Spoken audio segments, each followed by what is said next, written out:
Shalom Bapak Ibu yang dikasih Tuhan, apa kabarnya? Kiranya kasih setia yang berasal dari Tuhan terus memenuhi kehidupan kita hari lepas hari. Amin. Bapak Ibu yang dikasih Tuhan, sebentar lagi kita akan menutup tahun 2022 dan memasuki tahun 2023. Mari kita mau ambil waktu kembali merenungkan, kembali mempersiapkan, kembali diteguhkan untuk sekali lagi berjalan bersama dengan Tuhan. Mari Bapak Ibu yang dikasih Tuhan, di hari ini kita mau meneduhkan hati, mengambil waktu teduh di hadapan Tuhan untuk sekali lagi mendengar, merenungkan kebenaran firman Tuhan. Lewat doa kita mulai perenungan di malam hari ini. Mari kita berdoa.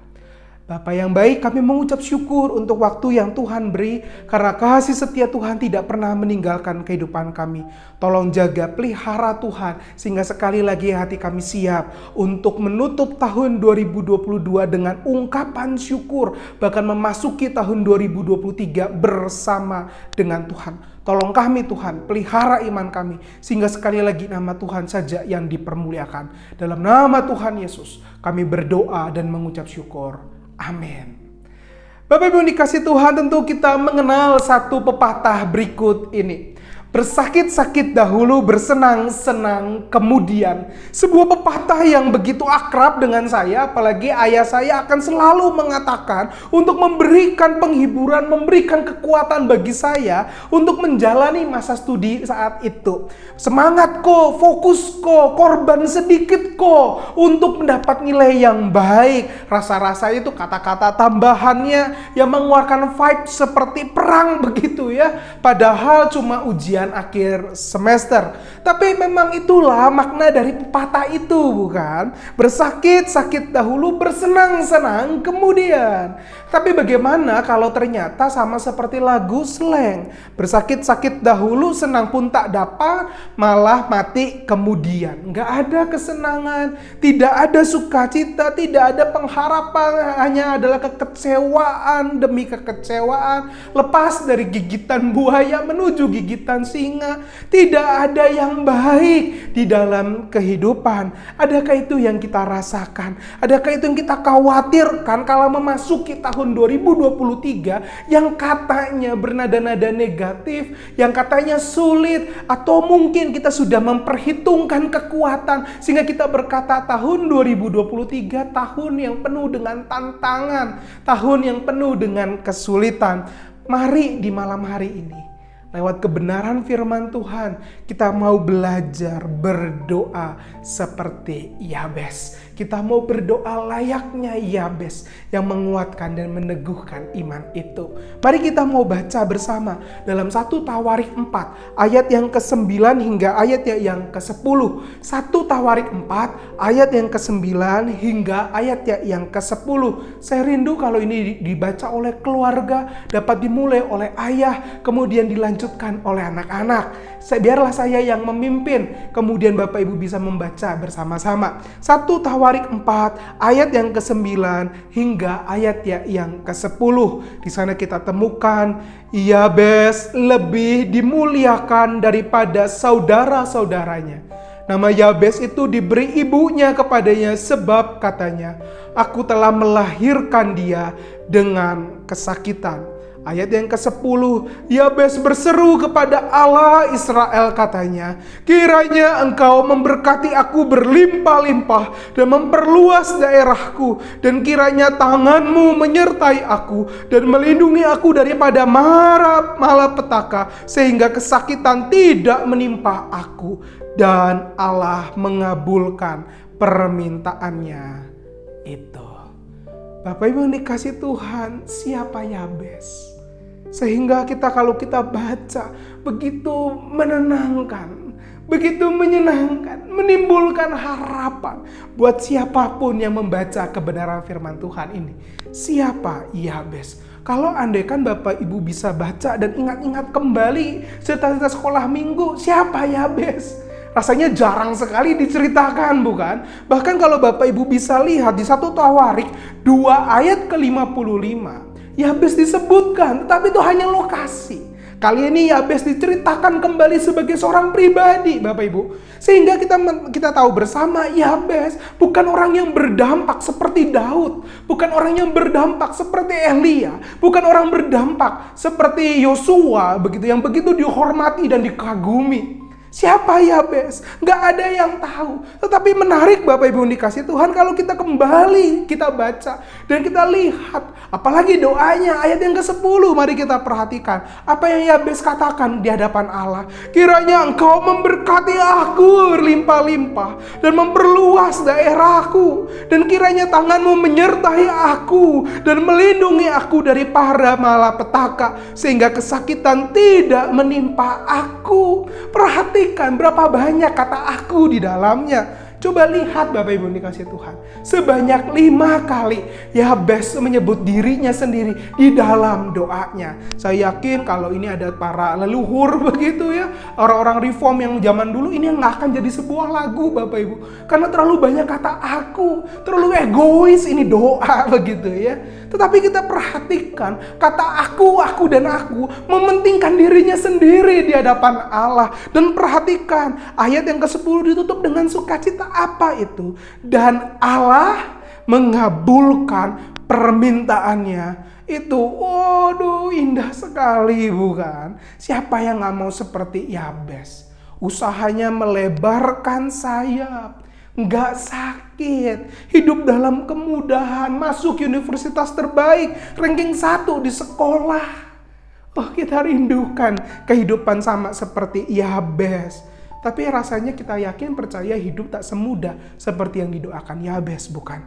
Doa kita kadangkala tidak dikabulkan, tidak dijawab. Mari hari ini berdoa layaknya kayak Yabes dengan mengenal siapa Yabes. Yabes tidak hanya dituliskan 2 kali, satu itu lokasi dan satu lagi 1 Tawarik 4 ayat 9 sampai 10, tetapi kita temukan Yabes dengan memiliki masa lalu yang buruk. Perhatikan ayat yang ke-9, ia diberikan namanya sebagai penderitaan karena ibunya berkata, aku telah melahirkan dia dengan kesakitan. Perhatikan Bapak Ibu yang dikasih Tuhan, sakit seperti apa yang ibunya rasakan sehingga ia mampu berkata kepada Yabes, kamu menghasilkan penderitaan, kamu menghasilkan trauma, kamu menghasilkan sakit kepada diriku. Kalau kita perhatikan Yabes bukan anak tunggal, tetapi Yabes sudah punya saudara-saudaranya. Sehingga rasanya pengalaman melahirkan bukanlah pengalaman baru bagi ibunya.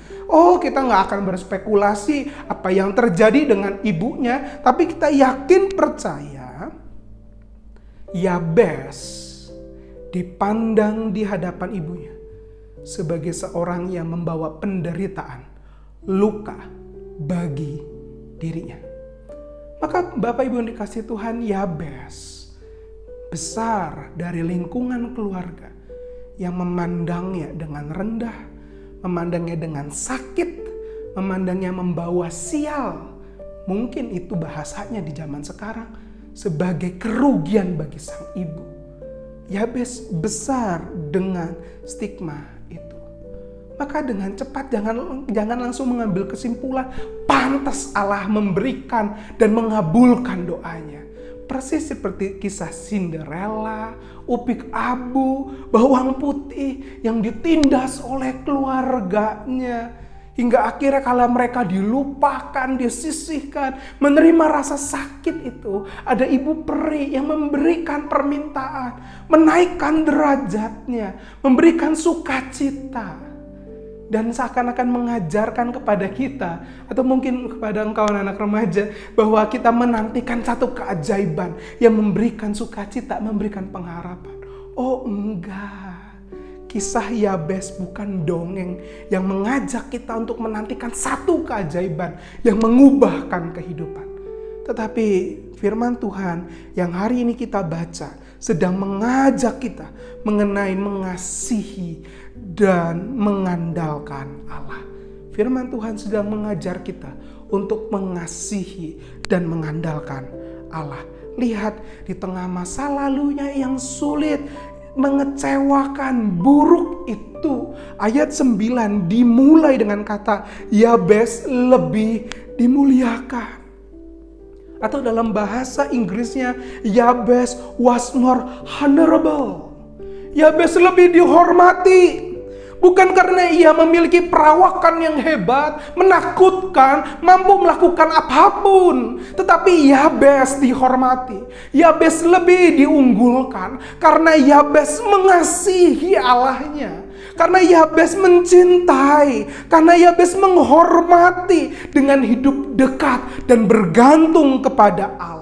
Seakan ia katakan kepada kita semua, aku boleh punya masa lalu yang buruk, nama yang menyakitkan, masa lalu yang tidak mengenakan. Tapi hidupku tidak bergantung kepada masa lalu. Hidupku tidak bergantung kepada perkataan orang. Hidupku tidak bergantung kepada apa yang orang katakan. Tapi hidupku hanya bergantung kepada apa yang Tuhan telah perbuat di dalam hidupku. Dan aku mau mengasihi dan mengandalkannya. Yabes ingat, Yabes tidak terjebak di dalam masa lalu, di dalam perkataan, di dalam rancangan dunia yang menatapnya dengan penuh penderitaan. Tetapi ia mengingat siapa dirinya dan mengingat kasih Allah dan mau mengandalkannya di dalam kehidupannya. Maka kita mengerti doanya. Ini bukan doa balas dendam, bukan doa yang berbicara tentang material, tetapi doa yang mengenal Allah yang benar. Mari kita mau perhatikan ayat yang ke-10. Saya akan bacakan dan jelaskan kepada Bapak Ibu. Ayat ke-10 dimulai, Yabes berseru kepada Allah Israel.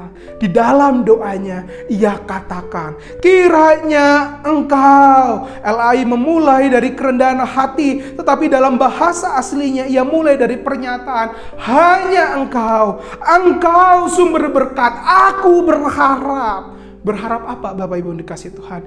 Memberkati aku berlimpah-limpah dan memperluas daerahku. Dan kiranya tanganmu menyertai aku dan melindungi aku daripada malapetaka. Atau lebih tepat dipahami sebagai biarlah tanganmu bersama-sama dengan aku, memimpin aku dan menjauhkanku dari si jahat. Sehingga kesakitan tidak menimpa aku. Atau mungkin lebih dapat dipahami agar aku dapat memahami, agar aku tidak menjadi kecewa karena tangan Allah memegang hidupku dan memberikan aku sebuah tujuan.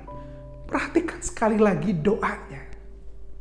Lihat kembali maknanya. Lihat kembali maksudnya. Seruannya bukan seruan material, tapi sebuah seruan untuk mengasihi dan mengenal Allah yang menjadi sumber di dalam hidupnya.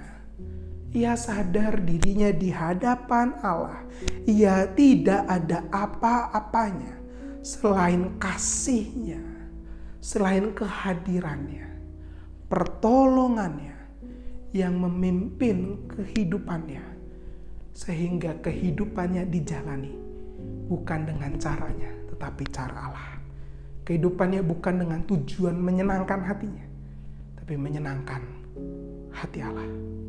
Sekali lagi doanya bukan material, tetapi doa yang mengasihi dan mengandalkan Allah. Doa semacam itulah juga yang Tuhan Yesus ajarkan bukan di dalam doa Bapa kami. Perhatikan sekali lagi doa Bapa kami, dimulai dari pengenalan akan siapa doa itu ditujukan. Kepada Bapa kami yang di surga. Yang kemudian dilanjutkan dalam sebuah kerinduan dalam persekutuan. Datanglah kerajaanmu di bumi seperti di surga. Yang kemudian dilanjutkan untuk menjadikannya sebagai sumber kehidupan. Berikan kami hari ini makanan kami yang secukupnya. Jauhkan kami dari yang si jahat. Karena Engkau Allah yang punya tujuan dalam hidup kami. Dan ditutup dalam kemuliaan Tuhan. Agar nyata di bumi melalui kami. Sebuah doa yang kembali mengajar, mengulang, mengajak kita untuk kembali hidup di dalam kasih. Dan menjadikannya sebagai sumber kehidupan kita. Doa itulah yang ayat ke-10 ditutup dengan sebuah jawaban. Itu dikabulkan. Doa itu yang dijawab. Doa itu yang dijamah. Ia berikan karena ada sebuah cinta yang mengenal siapa Allah, siapa dirinya, dan bagaimana caranya menjalani kehidupan dengan menjadikan Allah satu-satunya sumber di dalam kehidupannya. Tak heran Allah akan memberkati, Allah menuntun, Allah memberikan tujuan. Bahkan Ia yang barusan kita rayakan tanggal 24 dan 25 telah menyatakan kehadirannya, kerinduannya untuk beserta dengan hidupmu dan hidupku. Mulai dari sekarang sampai kita menutup usia, Ia adalah Allah yang mengasihi, Allah yang rindu terlibat beserta di dalam kehidupanmu dan dalam kehidupanku. Ini mengingatkan saya, Bapak Ibu yang dikasihi Tuhan, akan dari sebuah pertanyaan dari seorang anak Tuhan yang menjawab pertanyaan demikian. Mengapa Tuhan memilih Anda untuk hal yang menderita hal-hal buruk seperti itu, penyakit itu? Bapak Ibu yang dikasihi Tuhan, ya memang di dalam rumah sakit sedang sekarat, sedang membutuhkan pertolongan Tuhan. Tetapi perhatikan apa yang menjadi jawaban doanya.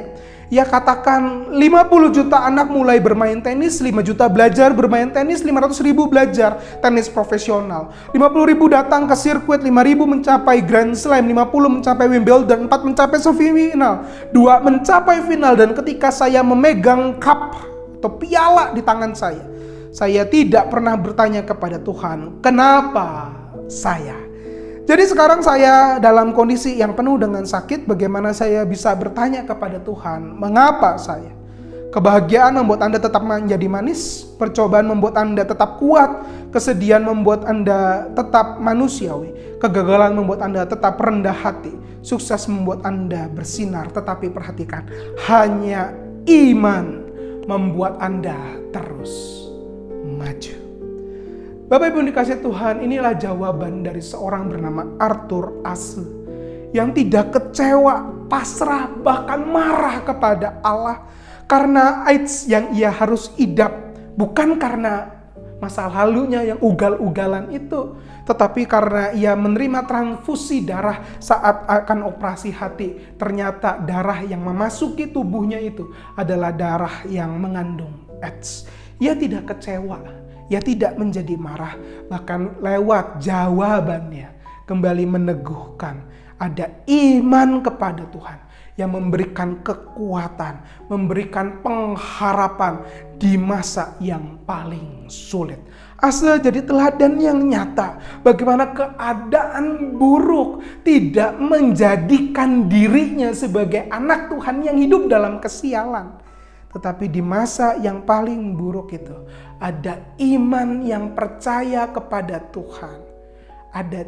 Ada keyakinan cinta kasih Tuhan dan penyertaannya sebagai sumber kehidupannya. Menolong hidupnya hidup dalam sukacita, hidup dalam pengharapan, bahkan di tengah kesulitannya. Nama Tuhan kembali dipermuliakan. Maka Bapak Ibu yang dikasih Tuhan, mari sama seperti Yabes, sama seperti Ashe, sama seperti sebuah doa yang Tuhan ajarkan kepada kita. Sebuah doa yang melatih kehidupan kita untuk mengasihi dan mengandalkan Allah. Karena doa yang kita panjatkan tak berujung kepada keajaiban, tak berujung kepada keuntungan atau mujizat yang terjadi. Tetapi sebuah doa itu yang kita panjatkan haruslah berujung kepada cinta akan Tuhan yang semakin dalam dan menjadikannya Ia sebagai sumber dari kehidupan kita. Maka di malam hari ini Bapak Ibu yang dikasih Tuhan, sebelum memasuki tahun 2023, mari kita renungkan kembali lewat pertanyaan-pertanyaan ini. Yang pertama, siapakah kita di hadapan Tuhan? Adakah kita masih terikat akan label, status yang orang berikan, atau ramalan tahun 2023 yang katanya menakutkan itu? Adakah kita sedang menakar diri, sedang terjebak di masa lalu? Maukah kita di malam hari ini mengingat siapa kita di hadapan Tuhan. Yang kedua, setelah kita ingat siapa sumber kehidupan kita. Adakah sumber kehidupan kita adalah orang, sahabat, saham, nilai pelajaran, nilai mata uang? Siapa sumber kekuatan? Siapa sumber kehidupan Bapak Ibu? Maukah kita di malam hari ini di hadapannya menyerahkan hati, menyerahkan hidup untuk menjadikannya Ia sebagai sumber kehidupan kita. Karena bukankah Tuhan berkata, di mana hartamu berada, di situ hatimu ada. Dan maukah kita menjadikan Tuhan sebagai harta yang terindah? Karena hanya Dia yang memberikan damai sejahtera, memberikan sukacita, memberikan pengharapan, memberikan ketenangan di tengah badai yang bergelora. Maukah kita menjadikannya Ia sebagai sumber kehidupan kita? Bagaimana jawabanmu? Mari ambil waktumu di hadapan Tuhan. Berlututlah di hadapannya. Nyatakan iman. Nyatakan syukur. Nyatakan komitmen untuk menjadikannya Tuhan sebagai satu-satunya sumber dalam kehidupan kita. Dan biarlah tahun 2023 jadi tahun yang menyerahkan hati, menyerahkan kehidupan. Karena ada Allah yang mengasihi, ada Allah yang menjadi sumber kehidupan kita. Dan biarlah lewat doa kita diajar berjumpa dengan Tuhan dalam hidup kita. Biarlah di dalam doa kita mendapatkan ketenangan karena Ia menuntun hari lepas hari. Dan biarlah dalam doa ada Tuhan yang memberkati apa yang kita kerjakan di tahun depan. Mari ambil waktumu, berlututlah, nyatakan di hadapan Tuhan. Tuhan, kami mengucap syukur, kami dapat memasuki, bahkan mempersiapkan hati di tahun 2023. Bahkan mengakhiri tahun 2022 dengan ucapan syukur. Karena kalau bukan Tuhan yang menolong, menguatkan, meneguhkan, bahkan memberikan kesempatan untuk kami dapat menjalani hari lepas hari, merasakan kasih, merasakan pergumulan, bahkan merasakan keuntungan, merasakan duka, merasakan suka. Kami mengucap syukur Tuhan. Dan ajar kami Tuhan, di malam hari ini memasuki tahun 2023 dengan berdoa layaknya Yabes yang mengasihi, yang mengandalkan Tuhan sebagai sumber kehidupan.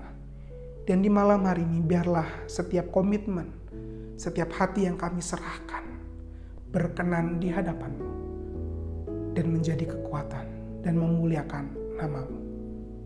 Tolong kami Tuhan, pimpin kami Tuhan, sehingga kami mampu merasakan, mampu mengasihi, mampu menyatakan Engkaulah Tuhan, Sang Sumber kehidupan kami. Di dalam nama Tuhan yang begitu mengasihi kehidupan kami berdoa dan mengucap syukur. Amin.